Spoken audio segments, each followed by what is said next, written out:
ঢাকাই সিনেমার শীর্ষ নায়ক শাকিব খানের নতুন সিনেমা 'তাণ্ডব' ইতিমধ্যেই শোরগোল ফেলে দিয়েছেন সিনেমা প্রেমিকদের মধ্যে।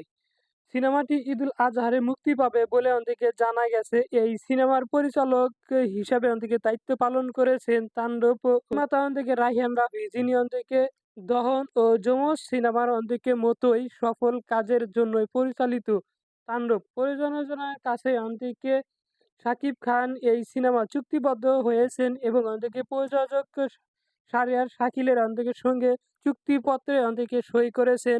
এটি তুফান সিনেমার সাফল্যের পর এই অন্যদিকে লিমিটেড অন্যদিকে দ্বিতীয় যৌথ অন্যদিকে পরিকল্পনা হিসাবেই সামনে আসছে। তাণ্ডবে অন্যদিকে শাকিব খানের বিপরীতে কাকে অন্যদিকে দেখা যাবে সেই বিষয়ে এখনো অফিসিয়ালি কোনো ঘোষণা আসেনি। তবে অন্যদিকে সিনেমা দৃশ্যম থেকে কিছুই সূত্র অন্যদিকে জানাচ্ছে জনপ্রিয় অন্যদিকে অভিনেত্রী জয়া আহসান শাকিব খানের সঙ্গে তাণ্ডব সিনেমার অভিনয় করবেন।